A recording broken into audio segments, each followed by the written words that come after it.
నమస్తే, welcome to తిరుగుబాటు. ప్రస్తుతం మనతో పాటు ఉన్నారు తెలంగాణ ఉద్యమ రథసారథి ప్రొఫెసర్ హరగోపాల్ సార్ గారు ఉన్నారు. సార్ నమస్తే. నమస్కారం.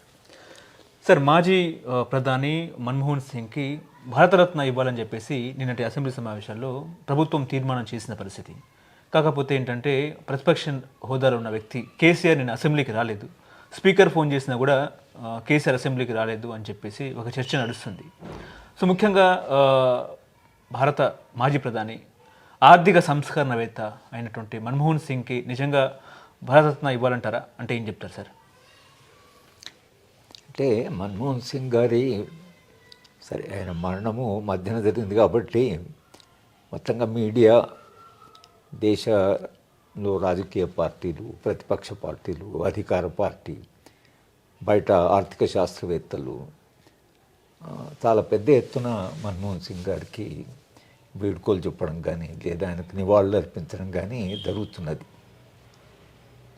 అయితే ఒక మనిషి మరణం జరిగిన తర్వాత మన దేశంలో కల్చరల్గా ఆ మనిషి పరిమితుల గురించి మాట్లాడము మన సంస్కృతిలో భాగంగా లేదు. కానీ నా దృష్టిలో మన్మోహన్ సింగ్ గారు కానీ, పివి నరసింహారావు గారు కానీ, చిదంబరం కానీ వీళ్ళందరూ ఈ దేశ ఆర్థిక వ్యవస్థను కాపాడారు. ఇది ఇవాళ మొత్తం దేశవ్యాప్తంగా జరుగుతుంది. రిఫార్మర్స్ దేశాన్ని కాపాడారు. మనం అడగవలసిన ప్రశ్న ఏమిటంటే 1980లో లేదా 90లో దేశ ఆర్థిక వ్యవస్థ ఎందుకు అంత సంక్షోభంలో పడ్డది, మనం ఎక్కడ పొరపాటు చేశాము అనేది మనం అడగకుండా వీళ్ళు వచ్చి దేశాన్ని కాపాడారు అనేది ఒక వార్త అయితే, దేశము ఎందుకంత సంక్షోభంలో పడిందని ప్రశ్న అడగడం లేదు.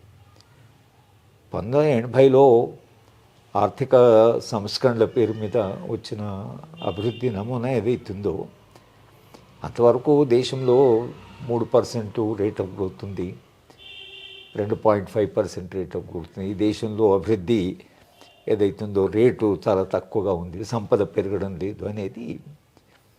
దాని కొరకు మనం 1980లో మనం అంతర్జాతీయ సంస్థల నుంచి అప్పు తెచ్చుకున్నాము. అంతకుముందు కూడా అప్పు తెచ్చుకునేది, కానీ ఈ అంతర్జాతీయ సంస్థలు, ప్రపంచ బ్యాంక్ కానీ, WTO వీళ్ళ దగ్గరికి వెళితే వాళ్ళు అప్పు ఇచ్చేప్పుడు కొన్ని షరతులతో ఇస్తారు.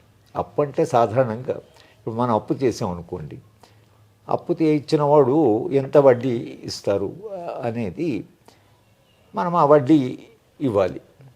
ఇది నార్మల్గా మనకు అప్పు అంటే మనకు అర్థమయ్యేది. కానీ ఈ అప్పు అటువంటి అప్పు కాదు. ఈ అప్పు చాలా షరతులతో కూడి ఉంటుంది. దేశ ఆర్థిక విధానాలను వాళ్ళని అడిగే చేయాలి, వాడు చెప్పినట్లే చేయాలి.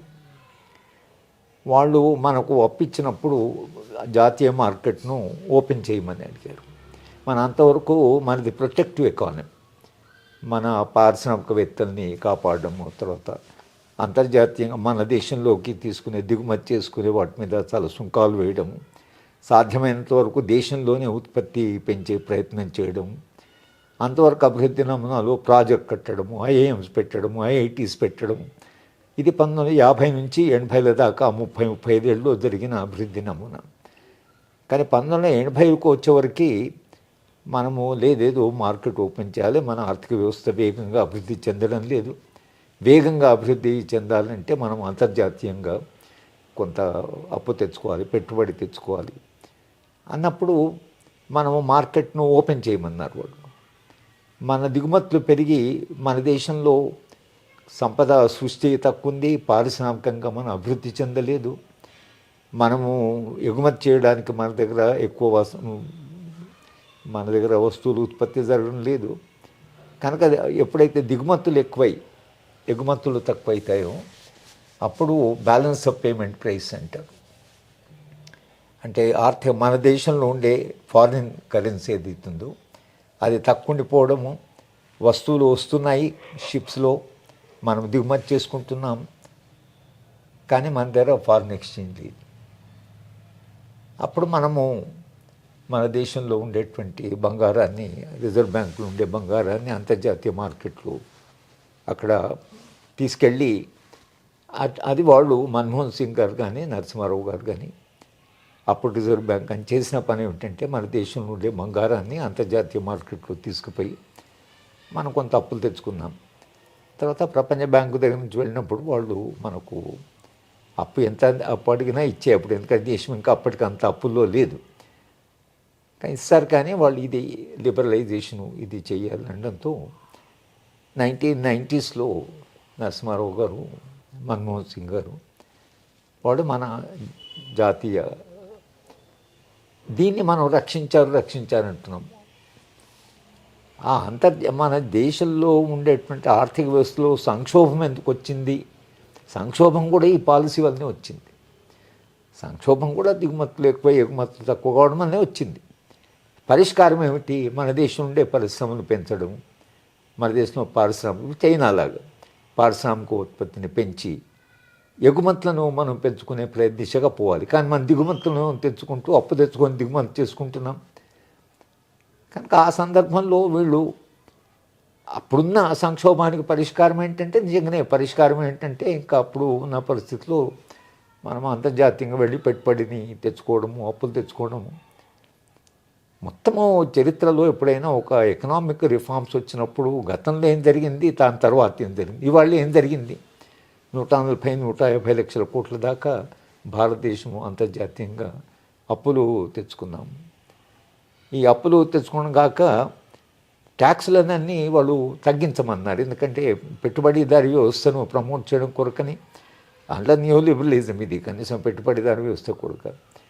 కనుక ఇంట్రెస్ట్ తగ్గించాలి. తర్వాత మీకు సంపద పెరగాలంటే మీరు సంపద సృష్టించే వాడి మీద ట్యాక్సులు వేస్తే వాడికి ఏమాత్రం ప్రోత్సాహకం ఉండదు. కాబట్టి మీరు చేయవలసిన పని ఏమిటంటే మీరు దిగుమతులు ఎగుమతులు మీరు వస్తువులు దిగుమతి చేసుకోండి అనేటువంటిదే తప్పించి మన దేశ ఆర్థిక వ్యవస్థను మనం అభివృద్ధి చేయకపోవడం వలన ఇవాళ ఆర్థిక అసమానతలు పెరిగాయి. లేకపోతే అంతకుముందు మన దగ్గర ఒక ప్రోగ్రెసివ్ ట్యాక్సేషన్ ఉండేది. అంటే సంపద ఎక్కువైన కొద్దీ వాళ్ళ మీద ట్యాక్స్ ఎక్కువ ఉండేది, సంపద తక్కువ ఉన్న వాళ్ళ మీద ట్యాక్స్ తక్కువ ఉండేది. ఇప్పుడు ఏంది, సంపద అందరి మీద ఒకటే ట్యాక్స్.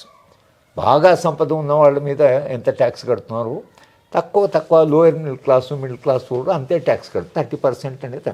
ఇంకా వాళ్ళు చాలా రాయితీలు అడుగుతున్నారు. దీనివల్ల ఏంటి, రాజ్యానికి రాష్ట్రానికి వచ్చే ఆదాయం పడిపోయింది. ఇప్పుడు బడ్జెట్ మనకు ఆదాయం పడిపోయింది. ఇప్పుడు 240 లక్షల కోట్ల సంపద దేశంలో ఉందని అనుకుంటే మనము ఎంత తీసుకుంటున్నాము, ఒక 100 అంత దాకా మనం ట్యాక్స్ తీసుకుంటున్నాం. అంటే మన బడ్జెట్ ఇప్పుడు 40 లక్షల కోట్ల దాకా ఉందనుకోండి, 40-50 లక్షలు. మీరెందుకు దేశంలో ఒకవేళ మీరు 45% ట్యాక్స్ తీసుకుంటే దేశ బడ్జెట్ చాలా ఎక్కువ ఉండడానికి అవకాశం. దేశ బడ్జెట్ను మీరు డబ్బులు ఉన్న వాళ్ళ దగ్గర ట్యాక్స్ వేయకుండా, ఈవెన్ అమెరికా లాంటి దేశంలో కూడా 45% ట్యాక్స్ వేస్తారు. మన దగ్గర వీళ్ళు 20-30% మధ్యన కడుతున్నారు ట్యాక్స్. క్యాపిటల్ గెయిన్స్ ట్యాక్స్ అని ఉండే, అంటే మీకు క్యాపిటల్గా మీకు మీ సంపద పెరిగితే దాని మీద ఒక 2% ఆ పర్సెంట్ కూడా తీసేశారు. ఈ మొన్న బడ్జెట్లు 8 లక్షల కోట్లు రాష్ట్ర అంటే ప్రభుత్వానికి ఆదాయం పడిపోయింది. ఎప్పుడైతే అసమానత పెరిగాయో తర్వాత ఈ అభివృద్ధి నమూనాలో ఉద్యోగాలను సృష్టి చేసేటువంటి లక్షణం దీనికి లేదు. ఈ అభివృద్ధి నమూనానే జాబ్లెస్ గ్రోత్ అంటారు. అంతకుముందు కూడా బహుశా మీ ఛానల్లో మాట్లాడినప్పుడు స్టిగ్లిట్జ్ అనేటువంటి ఆర్థిక శాస్త్రవేత్త ఇప్పుడు మన దేశంలో మన్మోహన్ సింగ్ గారు, నరసింహారావు గారు, చిదంబరము, కమల్ నాథ్, కపిల్ సిబ్బాల్ వీళ్ళందరూ వాళ్ళు ఏదైతే నమూనాని దేశంలో తీసుకొచ్చారో ఆ నమూనా అమలు వలన అసమానతలు విపరీతంగా పెరిగాయి, నిరుద్యోగం పెరిగింది. స్టిగ్లిట్జ్ ఏమన్నాడు, ఈ ఆర్థిక అభివృద్ధి నమూనా ఇది రూట్లెస్, దీనికి పునాది లేదు. రూత్లెస్ అంటే నిర్దాక్షిణమైన అమానవీయమైనది. ఈజ్ ఎ జాబ్లెస్, ఇది ఉద్యోగాలను సృష్టించే మోడల్ కాదు. దానికి ఆయనకు నోబెల్ ప్రైజ్ వచ్చింది, ఆ పుస్తకం రాస్తుంది, అది వేరే విషయం. కానీ ఆయన ఈ అభివృద్ధి నమూనాను, అందుకని ఈ దేశంలో ఇప్పుడు పాలన నిర్బంధం చాలా పెరిగింది, నిర్బంధ చట్టాలు పెరిగాయి. ఊపా చట్టం కింద అరెస్ట్ చేస్తున్నారు. ఫార్మర్సు వాళ్ళు ఒక ఉద్యమం చేస్తుంటే ఆ ఉద్యమం మీద మీరు నిర్బంధం ఉపయోగిస్తున్నారు, కానీ వాళ్ళు అడిగేటువంటి ప్రశ్నలకు మీరు జవాబు చెప్పడం లేదు. వ్యవసాయ రంగంలో సంక్షోభం ఉంది, లక్షలాది మంది పిల్లలు నిరుద్యోగంగా ఉన్నారు. దీనివల్ల ఏమైంది, రాజ్యము ఎక్కువ నిర్బంధం ఉపయోగిస్తున్నది. ఇవాళ ఎవరు మాట్లాడి ఎక్కడ మాట్లాడినా, చిన్న పని చేసినా 25వ తారీఖు రోజు బెనారస్ హిందూ యూనివర్సిటీలో మనుస్మృతిని తగలబెట్టారు. మనుస్మృతి తగలబెట్టిన 1927 నుంచి జరుగుతున్నది. అంబేద్కర్ గతంలో ఎప్పుడూ లేదు. అదే ప్రభుత్వాలు కూడా సరే ఇది ఒక ట్రెడిషన్కి వస్తుందని ఇవాళ వాళ్ళందరినీ అరెస్ట్ చేశారు. ఎందుకు అసలు ఇంత నిర్బంధం? భీమా కోరేగాం కేసులో 15తో ట్రయల్ లేదు. కనుక ఈ నిర్బంధానికి, పెరుగుతున్న అసమానతలకి, పెరుగుతున్నటువంటి నిరుద్యోగానికి రాజ్యం ఉపయోగించేటువంటి ఏదైతే ఈ అధికారం ఉందో ఇవన్నిటికీ కనెక్షన్స్ ఉంటాయి. కనుక మన్మోహన్ సింగ్ గారు లేదా పివి నరసింహారావు గారు దేశాన్ని రక్షించారు, దేశ అభివృద్ధిని వాళ్ళు పెంచారు, సంపద పెరిగింది, కానీ సంపద ఎవరికి పోయింది అనే ప్రశ్న ఒకటి వచ్చింది. పిల్లలకు ఉద్యోగాలు ఎందుకు? అభివృద్ధి పెరుగుతున్నప్పుడు మన దేశ సంపద చాలా వేగంగా పెరుగుతుంది. 5%, 6%, 8% రేట్ ఆఫ్ గ్రోత్ అనుకోండి. మీకు 8% rate of growth, 7% rate of growth అన్నప్పుడు లక్షలాది మంది పిల్లలు అన్ఎంప్లాయ్డ్ ఎందుకున్నారు? అంటే మీరు టెక్నాలజీని తెచ్చుకుంటున్నారు, సంపద పెంచడానికి టెక్నాలజీ తెచ్చుకుంటున్నారు. ఆ టెక్నాలజీ మనుషులకు ఉద్యోగాలను తీసేస్తున్నాం, ఉన్న ఉద్యోగాలు పోతున్నాయి. కనుక ఇవాళ దేశంలో ఉండే ఆర్థిక సంక్షోభానికి లేదా ఆర్థిక సంపదకి మన్మోహన్ సింగ్ గారికి మీరు క్రెడిట్ ఇవ్వచ్చు, నరసింహారావు గారికి క్రెడిట్ ఇవ్వచ్చు, కానీ సంక్షోభానికి ఎవరు బాధ్యులు అనేటువంటి ప్రశ్న కూడా వస్తుంది.